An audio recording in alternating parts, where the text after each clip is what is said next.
So this is about 5 loaves of bread. Usually use 3, so this is a little bit more than I normally do. But I rolled it out. You can see the thickness, probably about as thick as my finger roughly. And I just put enough butter on it to give it a healthy dose of butter, not too much because it would make your dough really loose. But again, this is 5 loaves, so I used probably 3/4 of a stick of margarine. Next thing I'll do is I'll go ahead and sprinkle some cinnamon on it.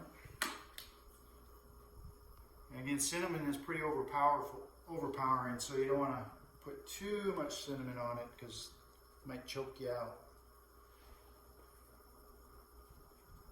But you want to have enough cinnamon to give you cinnamon rolls. But just don't layer it too thick.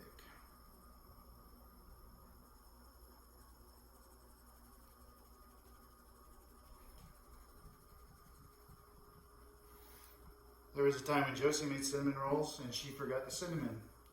So I gave her a hard time about that. But then this last time, a couple weeks ago, I made a batch just to kind of get warmed up at making cinnamon rolls. And I forgot brown sugar.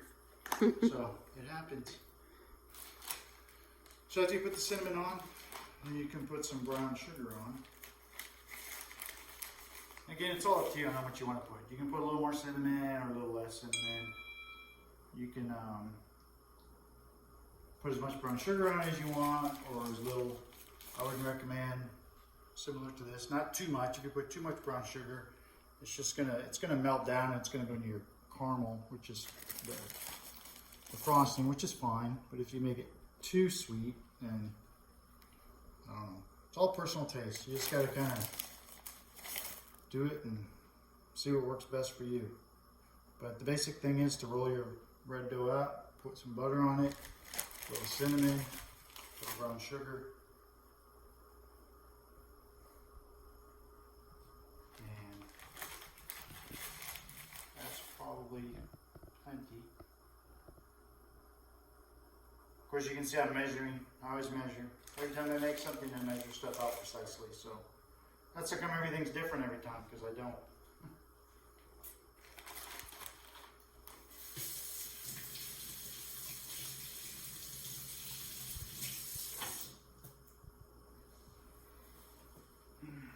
And I'm going to roll them up now. When you roll them up, that's kind of an important part because you want to make sure you get a tight enough roll on it. Because if you roll them too loose, if you roll the cinnamon rolls too loose, then they're gonna unravel on you in the pan. And I generally find it's easier to roll it towards me than to roll away from me.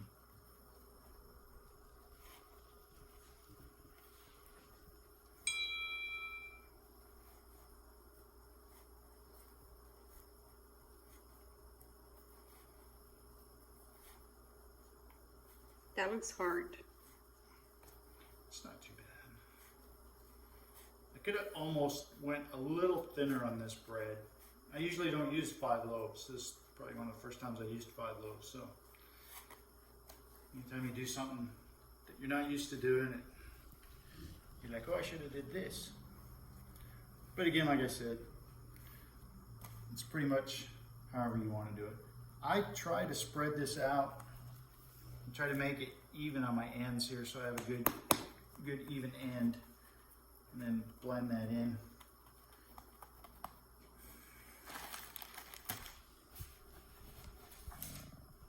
And I'm going to put this on a cutting board to cut it, but I'm going to cut it in half because it's pretty long. And when I cut it, I try to use a serrated knife because that's much better at cutting bread or any kind of dough versus a straight edge knife. So I'm just gonna cut this in half or thereabouts. Set one aside and do this one. I should have enough here to do 2 9x13 pans.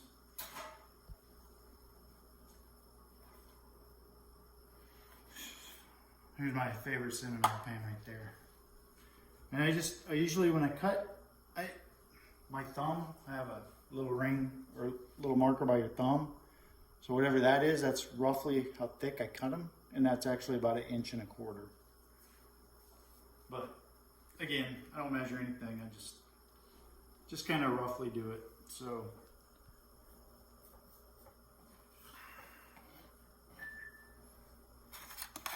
usually that end one doesn't look as pretty as the other ones. And I'll usually go about 3 across, like so.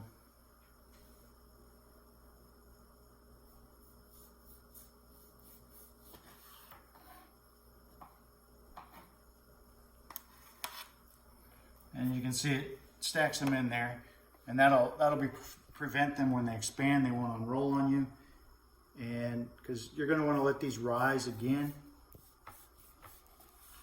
after you put them in the pan before you put the topping on them.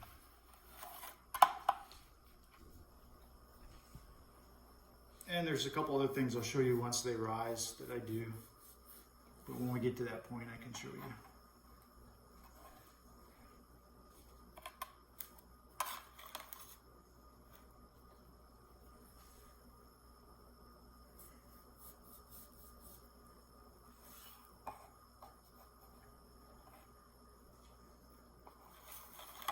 These are getting kind of squished in there.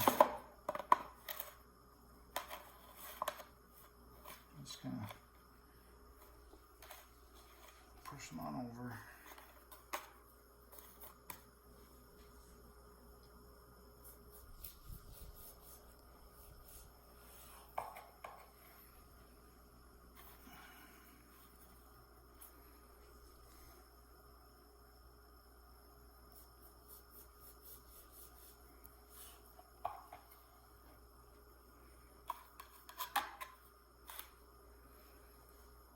It's kind of big.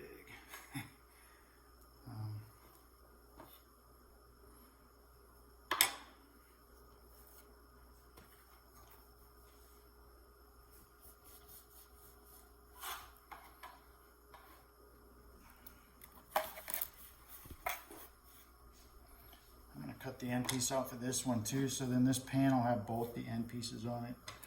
So the next pan I make will just have the pretty rolls on it. Not that anybody notices anyway once it's all covered up with frosting and brown sugar and all that. Nice warm fresh cinnamon rolls out of the oven.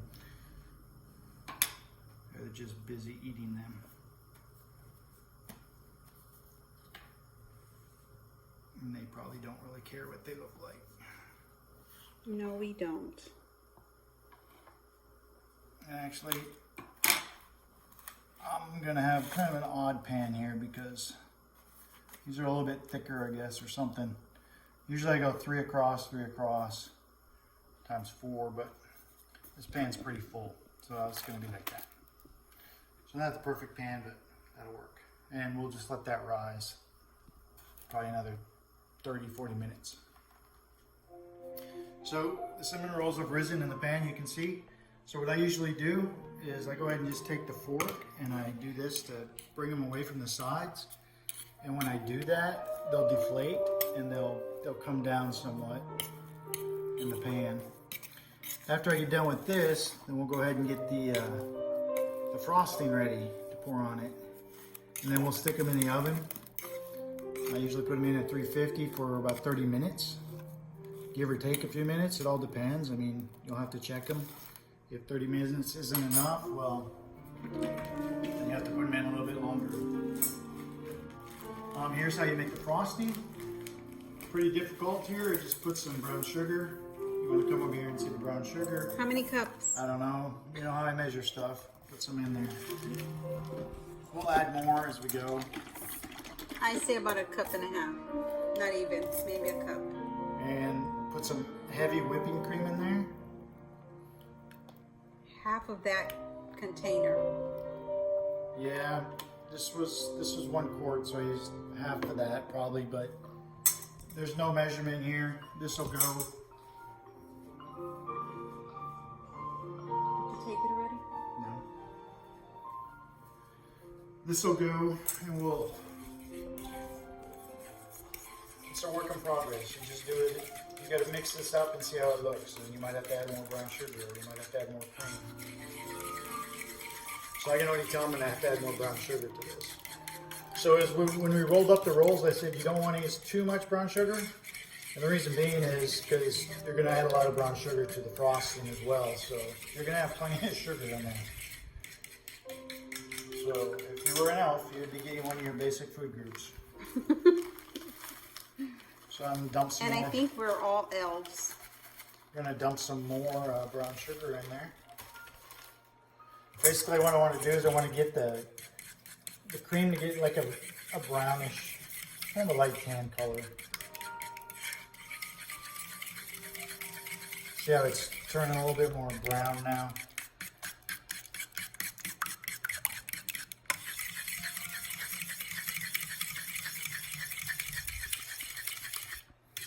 So just a little more brown sugar.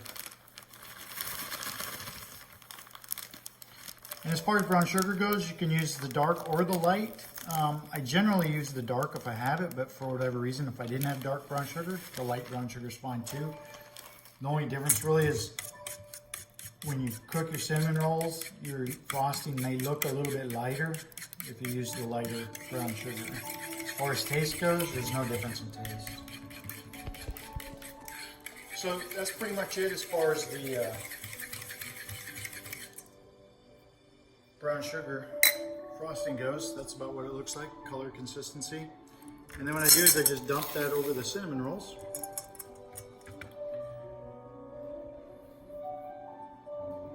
See if I can do this without dripping this floor. Too late.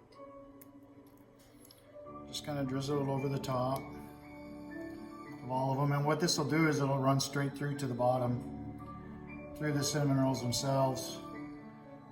And it'll go onto the bottom, and when they bake, it'll turn into a caramel crust, like, or not a crust, but a caramel frosting.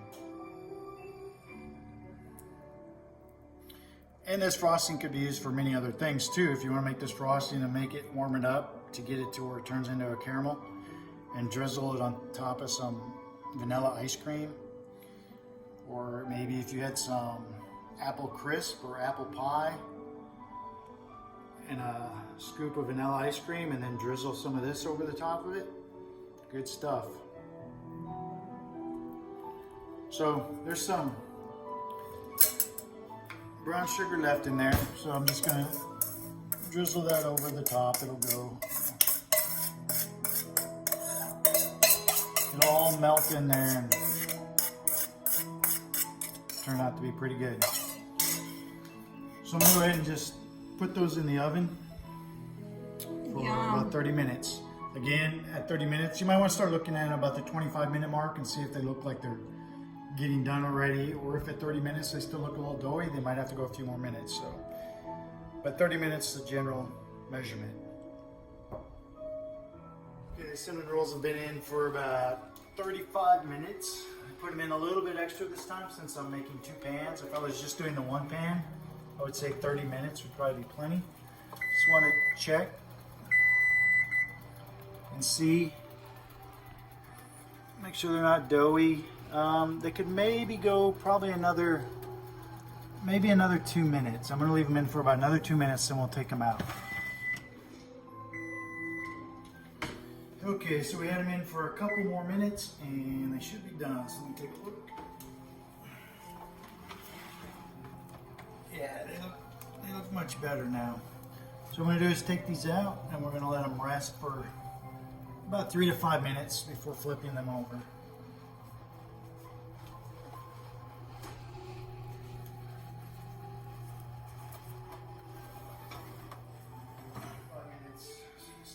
Still pretty warm. The pan's pretty warm, so just going to turn these and flip them over. Like so. Let's see if I can lift that up before making a mess. It'd be good to get another pan to put these in, but right now I just did that. And I had a rubber scraper somewhere. And you can just take whatever frosting is still in the pan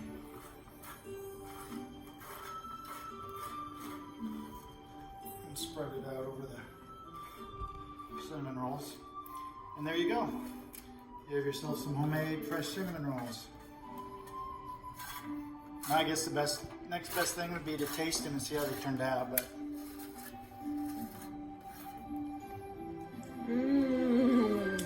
Yum yum. Oh my goodness. Do I get to have one tonight? Not really. Is that it?